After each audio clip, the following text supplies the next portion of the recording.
John C மேக்ஸ்வெல்லோட தனிமனித வளர்ச்சி விதிகள் 15 புத்தகம் பத்தி இன்னைக்கு நாம கொஞ்சம் ஆழமா பார்க்கலாம். இது ஒரு நியூயார்க் டைம்ஸ் பெஸ்ட் செல்லர். ம், நீங்க எங்களுக்கு அனுப்பி வச்சிருக்கிற குறிப்புகளை வச்சு பார்க்கும்போது இது வெறும் ஒரு புத்தகச் சுருக்கமா இருக்கக்கூடாது. ஆமா. இந்த விதிகளை வாழ்க்கையில எப்படி பயன்படுத்துறதுங்கிற ஒரு தெளிவான பார்வை வேணும்னு கேட்டிருந்தீங்க. நம்மளோட நோக்கம் அதுதான். நிச்சயமா. இந்த புத்தகத்தோட மைய கருத்தே ரொம்ப ரொம்ப சக்தி வாய்ந்தது. வளர்ச்சிங்கிறது தானா நடக்கிற ஒரு விஷயம் கிடையாது. சரி. நாமளா தேடி திட்டமிட்டு ஒரு நோக்கத்தோட செய்ய வேண்டிய ஒரு செயல்பாடு. நம்மள பல பேர் நம்மளோட முழு திறனையும் பயன்படுத்தாமலேயே ஆமா. வாழ்க்கைய வாழ்ந்துடுறோன்னு ஒரு ஆதங்கத்தை மேக்ஸ்வெல் பதிவு பண்றார். அதை சரி பண்றதுக்கான ஒரு வழிகாட்டி தான் இந்த புத்தகம். கரெக்ட். புத்தகத்துல வர்ற ஒரு வரி என்னோட மனசை விட்டு போகவே இல்ல. நூலாசிரியரோட நண்பர் புளோரன்ஸ் லிட்டாயர் சொன்னது. ம், ஒரு மாதிரி இருக்குல்ல. ஆமா, ரொம்ப ஆழமான வரி இது. சரி, அந்த இசையை எப்படி வெளிக்கொண்டு வர்றதுன்னு பாப்போம். முதல் விதியிலேருந்தே ஆரம்பிக்கலாமா? நோக்கமுடைமை விதி வளர்ச்சி தற்செயலானது அல்லன்னு சொல்லுது. ஆமா, இதுதான் அஸ்திவாரமே. நிறைய பேர் என்ன நினைக்கிறாங்கன்னா, நம்ம பாட்டுக்கு கடுமையா உழைச்சிக்கிட்டே இருந்தா போதும், வளர்ச்சி தானா வந்துரும், வெற்றியும் கிடைச்சிடும்னு. அதுதானே பொதுவான நம்பிக்கை. ஆனா மேக்ஸ்வெல் இங்க ஒரு முக்கியமான வித்தியாசத்தை சொல்றார். நீங்க உங்க இலக்குகளை மட்டும் குறி வச்சு ஓடுனா ஒருவேளை அந்த இலக்குகளை அடைஞ்சிடலாம். ஆனா அது உங்க வளர்ச்சிக்கு எந்த உத்தரவாதமும் தராது. ஒரு நிமிஷம், இது கொஞ்சம் குழப்பமா இருக்கு. இலக்கை அடையிறது தானே வளர்ச்சி, ரெண்டும் ஒண்ணு இல்லையா? நல்ல கேள்வி. ஒரு உதாரணம் சொல்றேன், அப்ப புரியும். ஒரு சேல்ஸ்மேனோட இலக்கு இந்த மாசம் 100 யூனிட் விக்கணும்னு இருக்கலாம். சரி. அவரு ராப்பகலா வேலை செஞ்சு எப்படியோ 100 யூனிட் வித்துடுறார். இலக்க அடைஞ்சாச்சு. ஆனா ஒரு நல்ல சேல்ஸ்மேனா வளர்றதுக்கு தேவையான திறமைகளை, அதாவது பேச்சு திறன், வாடிக்கையாளர்களை புரிஞ்சுக்கிறது, அந்த மாதிரி விஷயங்களா? கரெக்ட். பேச்சுத்திறன், மார்க்கெட்டை கணிக்கிறது, இதை எதையுமே அவர் கத்துக்காம இருந்திருக்கலாம். வெறும் கடின உழைப்பு மட்டும் இருந்திருக்கலாம். ஓ, புரியுது புரியுது. இலக்குங்கிறது ஒரு குறிப்பிட்ட புள்ளி, வளர்ச்சிங்கிறது ஒரு ஒட்டுமொத்த பயணம். மிக சரியா சொன்னீங்க. அதனால தான் மேக்ஸ்வெல் சொல்றார், உங்க வளர்ச்சியில கவனம் செலுத்துங்க. அப்படி செஞ்சா நீங்க வளர்றது மட்டும் இல்லாம உங்க இலக்குகளையும் சுலபமா அடைவீங்கன்னு. இலக்குகளை துரத்துறதை விட உங்களை தகுதியானவரா மாத்திக்கிறதுல கவனம் இருக்கணும். அதேதான். இதுக்கு அவரோட சொந்த வாழ்க்கையே ஒரு பெரிய உதாரணம் இல்லையா? அந்த 24 வயசுல கர்ட் கேம்பியர்ங்கிற ஒருத்தரை சந்திச்சது. ஆமா, அது ஒரு திருப்புமுனை. கேம்பியர் தனிநபர் வளர்ச்சிக்கான ஒரு ஆடியோ பயிற்சி தொகுப்பை விற்க முயற்சி பண்றார். விலை $799. ஆமா, அந்த காலத்துல அது மேக்ஸ்வெலோட ஒரு மாச சம்பளம். அதை வாங்கணும்னு முடிவு பண்றாரு. ஆனா பணம் இல்ல. அவர் செஞ்ச தியாகம்தான் இங்க முக்கியம். மதிய சாப்பாட்டை தவிர்த்தார், போகலான்னு நினைச்சிருந்த வெக்கேஷனை கேன்சல் பண்ணார். கிட்டத்தட்ட 6 மாசம் கஷ்டப்பட்டு பணத்தை சேமிச்சு அந்த பயிற்சி தொகுப்பை வாங்கினார். அந்த முதலீடு தான் அவருக்கு ஒரு விஷயத்த ஆழமா உணர்த்துச்சு. வளர்ச்சிங்கிறது சும்மா கிடைக்காது, அதுக்கு ஒரு விலை கொடுக்கணும், அதை திட்டமிட்டு அடையணும்னு. அந்த நொடிதான் அவர் ஒரு நுகர்வோரா இருந்து ஒரு மாணவனா மாறினார். அதுக்கு முன்னாடி வரைக்கும் வாழ்க்கை தனக்கு ஏதோ கொடுக்கும்னு காத்திட்டு இருந்தார். ஆனா அதுக்கப்புறம் தனக்கு என்ன வேணுமோ அதை தானே உருவாக்கிக்க ஆரம்பிச்சார்.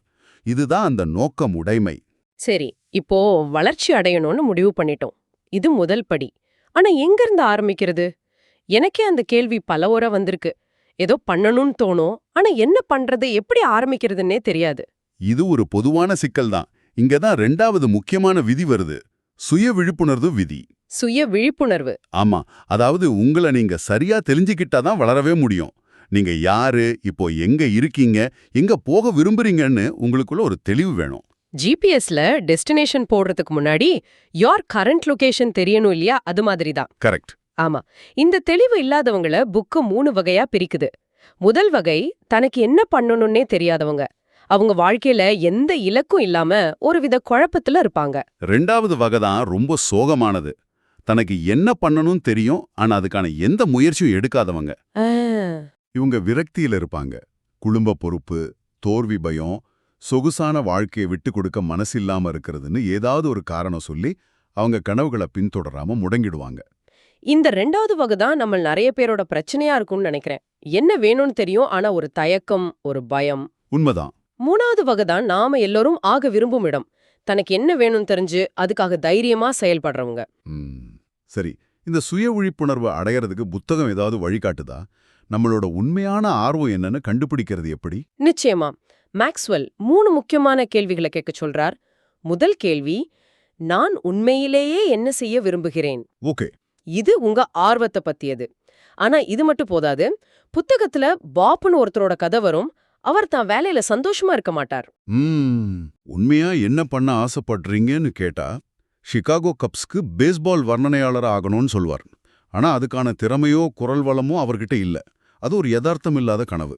அதனாலதான் 2வது கேள்வி வருது. என்னால சிறப்பா என்ன செய்ய முடியும்? இது உங்க திறமைய பத்தியது.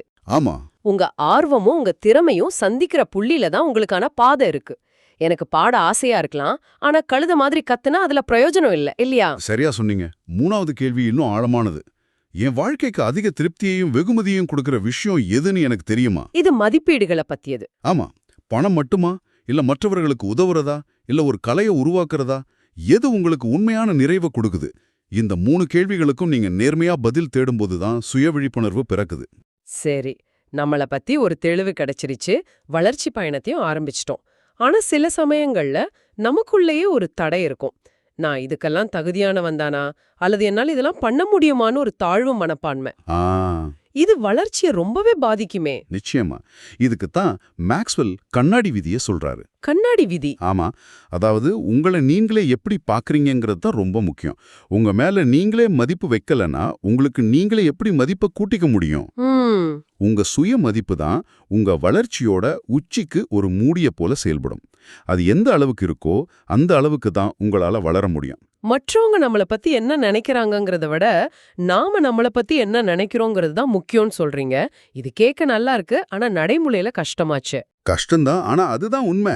இதுக்கு ஜானட் மெக்வேயோட கதை ஒரு அருமையான உதாரணம். ரொம்ப வறுமையான சூழல்ல வளர்ந்தவங்க. ஓ, போதைப்பொருள் குற்றங்கள்னு வாழ்க்கை ரொம்ப மோசமா போயிட்டு இருந்துச்சு. அவங்களோட 18வது பிறந்தநாள் அன்னைக்கு ஒரு கண்ணாடியில தன்னை பாக்குறாங்க. அவங்க பார்த்த அந்த உருவம் அவங்களுக்கே பிடிக்கல, நுறுங்கி போயிடுறாங்க. அந்த நொடிதான் அவங்க வாழ்க்கையே மாத்துச்சு. இனிமே நான் இப்படி இருக்க மாட்டேன்னு ஒரு முடிவு எடுக்கறாங்க. ஆமா, சுத்தி இருந்தவங்க எல்லாரும் நீ எல்லாம் மாறவே மாட்டான்னு சொன்னாங்க. ஆனா அவங்க யாரையும் நம்பல, தன்னை மட்டும் நம்புனாங்க. கொஞ்சம் கொஞ்சமா தன் மேல மதிப்போ வளர்த்துக்க ஆரம்பிச்சாங்க. இன்னைக்கு அவங்க ஒரு வெற்றிகரமான பெண்மணி. தன்னை போலவே கஷ்டப்படுற பலருக்கு உதவி செஞ்சிட்டு இருக்காங்க. வாவ். நம்ம சுயமதிப்பை மத்தவங்க தீர்மானிக்க முடியாது, நாம தான் தீர்மானிக்கணுங்கிறதுக்கு இது ஒரு சக்தி வாய்ந்த உதாரணம். இந்த சுயமதிப்பை வளர்த்துக்க புத்தகம் சில நடைமுறை ஆலோசனைகளை தருது. அதுல எனக்கு ரொம்ப பிடிச்சது உங்களுக்குள்ள நீங்க பேசிக்கிற விதத்தை கவனிக்கிறது. ஆமா, அந்த செல்ஃப் டாக். ஒரு தப்பு பண்ணிட்டா, முட்டாள் உனக்கு இது கூடவா தெரியாதுன்னு திட்டிக்கிறோமா, இல்ல பரவாயில்ல அடுத்த முறை சரியா பண்ணலான்னு நமக்கு நாமே ஆதரவா பேசிக்கிறோமா? இது ரொம்ப முக்கியம். இன்னொரு முக்கியமான விஷயம், உங்க வாழ்க்கைக்கு நீங்களே முழு பொறுப்பையும் ஏத்துக்கிறது. ஆமா, உங்க நிலைமைக்கு உங்க அப்பா அம்மாவையோ சமுதாயத்தையோ நேரத்தையோ குறை சொல்றதை நிறுத்திட்டு இது என் வாழ்க்கை, இதை நான் தான் சரி பண்ணணும்னு முடிவெடுக்கும்போது உங்க சுயமதிப்பு தானாகவே உயரும். ஜானட் அதை தான் செஞ்சாங்க. சரி. இப்போ நோக்கமுடைமை, சுய விழிப்புணர்வு, சுயமதிப்புன்னு நம்மளோட உள்மனசுல செய்ய வேண்டிய வேலைகளை பத்தி பேசிட்டோம். இதெல்லாம் ஒரு நல்ல அடித்தளம். ஆனா அனுபவங்கள்ல இருந்து கத்துக்கிறது எப்படி? நிறைய பேர் ஒரே தப்ப திரும்ப திரும்ப செஞ்சுட்டே இருக்கிறாங்களே. அதுக்கு தான் சுய அலசல் விதிய மேக்ஸ்வெல் சொல்றார். நம்ம வாழ்க்கையோட வேகத்துல கொஞ்சம் நின்னு நிதானிச்சு யோசிக்கிறப்ப தான் வளர்ச்சி நம்ம கூட வந்து சேரும். பொதுவா அனுபவம் தான் சிறந்த ஆசான்னு ஒரு பழமொழி சொல்வாங்க. ஆனா மேக்ஸ்வெல் அது ஒத்துக்கல. அப்படியா? அவர் சொல்றார், மதிப்பீடு செய்யப்பட்ட அனுபவம் தான் சிறந்த ஆசான்னு. ஆஹா, இது ஒரு அருமையான கருத்து. அதாவது ஒரு அனுபவம் கிடைச்சதுக்கு அப்புறம் அதிலிருந்து நாம என்ன கத்துக்கிட்டோம்னு யோசிக்காம விட்டுட்டா, ஆமா, அந்த அனுபவத்தால எந்த பயனும் இல்ல. பரீட்சை மட்டும் எழுதிட்டு பாடம் படிக்காம வர்ற மாதிரி. கரெக்ட். இந்த சுய அலசலுக்காக நாம நேரம் ஒதுக்குறது ரொம்ப முக்கியம். வேகமா போறது முக்கியம் இல்ல, சரியான திசையில போறது தான் முக்கியம். சரி. ஒருவேளை நாம தவறான பாதையில வேகமா போயிட்டு இருந்தா கொஞ்சம் நின்னு யோசிச்சு பாதைய மாத்திட்டு அப்புறம் பயணத்தை தொடரணும். இந்த சுய அலசல் தான் நம்ம அனுபவங்களை உள்நோக்குகளா மாத்துது, நம்ம சிந்தனையை விரிவுபடுத்துது. உலகத்துல பெரிய தலைவர்கள், சிந்தனையாளர்கள் எல்லாருமே தனிமையில சிந்திக்கிறதுக்கு நேரம் ஒதுக்குனதா படிச்சிருக்கேன். அது உண்மையாத்தான் இருக்கும். நிச்சயமா. சரி, இந்த உள்மன வேலைகள் எல்லாம் ஒரு பக்கம் இருக்கட்டும். நம்மள சுத்தி இருக்கிற விஷயங்கள், அதாவது நம்ம சூழல், அது நம்ம வளர்ச்சியை எந்த அளவுக்கு பாதிக்குது? இது ரொம்ப ரொம்ப முக்கியமான கேள்வி. இது நம்மள சூழல் விதிக்கு கூட்டிட்டு போகுது. வளர்ச்சிங்கிறது அதுக்கு ஏத்த சூழல்ல தான் செழிக்கும். ஒரு செடி மாதிரி. ஆமா, ஒரு செடியை எடுத்து பாலைவனத்துல நட்டா அது எப்படி வளராதோ அதே மாதிரி தான் நாமளும். நீங்க மாறணும்னு நினைச்சா நீங்க மட்டும் மாறினா போதாது, உங்க சூழலையும் நீங்க மாத்தி ஆகணும். ஜிம்ரான் சொன்ன ஒரு விஷயம் ஞாபகத்துக்கு வருது. நீங்க யாருடன் அதிக நேரம் செலவு பண்றீங்களோ அந்த 5 பேரோட சராசரி தான் நீங்க. 100க்கு 100 உண்மை. இது கேட்க கொஞ்சம் கஷ்டமா இருந்தாலும் உண்மை அதுதானே. நம்மளோட பழக்க வழக்கங்கள், வருமானம், மனநிலை எல்லாமே நம்ம நண்பர்களை பொறுத்து தான் அமையுது. அதனால உங்க சூழலை நீங்க தான் தேர்ந்தெடுக்கணும். உங்களை விட அறிவிலோ அனுபவத்திலோ முன்னணியில இருக்கிறவங்களோட நேரத்தை செலவிடுங்க. உங்களை எப்ப பார்த்தாலும் குறை சொல்லாம உங்களை உற்சாகப்படுத்துறவங்களோட பழகுங்க. தொடர்ந்து வளர்ந்துட்டே இருக்கிறவங்களோட இருங்க. ஆரம்பத்துல இது கொஞ்சம் சங்கடமா இருக்கலாம். ஆமா, ஏன்னா அவங்க ஸ்தாய்க்கு நாம இன்னும் வரலேன்னு தோணும். கரெக்ட். ஆனா அதுதான் நம்ம வளர்ச்சிக்கு நல்லது. அப்போ நாம இருக்கிற சூழல் நம்ம வளர்ச்சிக்கு தடையா இருக்குன்னு உணர்ந்தா தைரியமா அதை விட்டு வெளியே வரணும்னு சொல்றீங்க. அது வேலையா இருக்கலாம், நண்பர்களா இருக்கலாம், ஏன் ஒரு ஊரா கூட இருக்கலாம். நிச்சயமா 1973ல மேக்ஸ்வெல் தனக்கு எப்படிப்பட்ட ஒரு வளர்ச்சி சூழல் வேணும்னு ஒரு பட்டியலே தயார் பண்ணியிருக்காரு. அப்படியா? ஆமா, அதுல எதிர்காலம்தான் முக்கியம், மாற்றம் விரும்பப்படுகிறது, வளர்ச்சி எதிர்பார்க்கப்படுகிறது, கேள்வி கேட்பது இயல்பானதுன்னு பல அம்சங்கள் இருந்துச்சு. தனக்கு அந்த மாதிரி ஒரு சூழல் கிடைக்காதப்ப அவரே தனக்கு அப்படி ஒரு சூழலை உருவாக்கிக்கிட்டார். வாவ்! சூழல் சரியில்லைன்னு குறை சொல்லாம தனக்கான சூழலை தானே உருவாக்குறது, இது அடுத்த கட்டம். சரி, இந்த மாதிரி மாற்றங்களை செய்யும்போது, அதாவது புதிய சூழலுக்கு போகும்போது பழைய பழக்கங்களை விடும்போது நம்ம ஏதாச்சும் ஒரு விலைய கொடுக்க வேண்டியிருக்குமே? கண்டிப்பா. அதுக்குத்தான் விட்டு கொடுத்தல் விதிய சொல்றார். நீங்க மேல போகணும்னா கையில வச்சிருக்கிற சில விஷயங்களை கீழே விட்டுட்டு தான் ஆகணும். வளர்ச்சிக்கு விட்டு கொடுத்தல் ரொம்ப அவசியம். 2 ஏணியில ஒரே நேரத்துல கால் வைக்க முடியாது. அதேதான். ஒரு பாதுகாப்பான ஆனா வளர்ச்சி இல்லாத வேலையை விட்டுட்டு கொஞ்சம் ரிஸ்க் எடுத்தாலும் பரவாயில்லன்னு வளர்ச்சி இருக்கிற ஒரு வாய்ப்பு தேர்ந்தெடுக்கிறது. சொத்தை விட்டு கொடுத்துட்டு நீண்ட கால வளர்ச்சியை தேர்ந்தெடுக்கிறது, இதெல்லாம் தான் உதாரணங்கள். ஆமா, மேக்ஸ்வெல்லே அவரோட கரியர்ல பலமுறை சம்பள குறைவா இருந்தாலும் பரவாயில்லன்னு கத்துக்கு நிறைய வாய்ப்பு இருக்கிற வேலைக்கு மாறி இருக்கிறதா சொல்றார். குறுகிய கால வழிக்காக பயந்தா நீண்ட கால ஆதாயத்தை இழக்க நேரிடும். கரெக்ட். நேற்றைய வெற்றிகளையே கெட்டியா பிடிச்சுக்கிட்டு இருந்தா நாளைய வெற்றிகளை பெற முடியாது. வளர்ச்சி அடையணும்னா நாம எதற்காவதாவது வர்த்தகம் செய்ய தயாரா இருக்கணும். அது நேரமா இருக்கலாம், பணமா இருக்கலாம், இல்ல நம்ம ஈகோவா கூட இருக்கலாம். ஆமா, அதுவும் கூட. இதுவரைக்கும் நாம பார்த்த விதிகள் எல்லாமே நம்மள பத்தினது, நம்மளோட வளர்ச்சிய பத்தினது. ஒரு சுயநலமான பயணமா கூட தெரியலாம். ஆனா இந்த வளர்ச்சியோட இறுதி நோக்கம் என்ன? நம்ம ஏன் இவ்ளோ கஷ்டப்பட்டு நம்மள வளர்த்துக்கணும்? இதுதான் இந்த பயணத்தோட உச்சக்கட்டம். அதுக்கு புத்தகம் சொல்ற விதி பங்களிப்பு விதி. பங்களிப்பு. அதாவது உங்களை நீங்க வளர்த்துக்கிறது, மத்தவங்க வளர்றதுக்கு நீங்க உதவுறதுக்கு தான். உங்க கோப்பையை நீங்க நிரப்புறது அதிலிருந்து மத்தவங்களுக்கு ஊத்துறதுக்கு தான். வளர்ச்சிங்கிறது ஒரு கட்டத்துக்கு அப்புறம் உங்களை பற்றியது இல்ல, மற்றவர்களை பற்றியது. பெஞ்சமின் பிராங்க்லினோட ஒரு பழக்கம் ஞாபகத்துக்கு வருது. அவரு ஒவ்வொரு நாள் காலையிலயும் இன்னைக்கு நான் என்ன நல்லது செய்ய போறேன்னு தன்னை கேட்டுப்பாராம். ஆமா, அதே போல ராத்திரி தூங்க போறதுக்கு முன்னாடி இன்னைக்கு நான் என்ன நல்லது செஞ்சேன்னு கேட்டுப்பாராம்.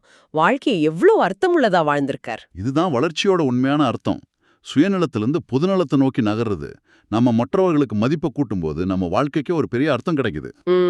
ஜிம்ரான் சொன்ன மாதிரி நீங்க மற்றவர்களுக்கு அவங்க விரும்புறத பெற உதவி செஞ்சா உங்க வாழ்க்கையில நீங்க விரும்புறது எல்லாமே உங்களுக்கு கிடைக்கும். என்ன தனிப்பட்ட வளர்ச்சிங்கிறது தற்செயலா நடக்கிற ஒரு விஷயம் இல்ல. இல்லவே இல்ல.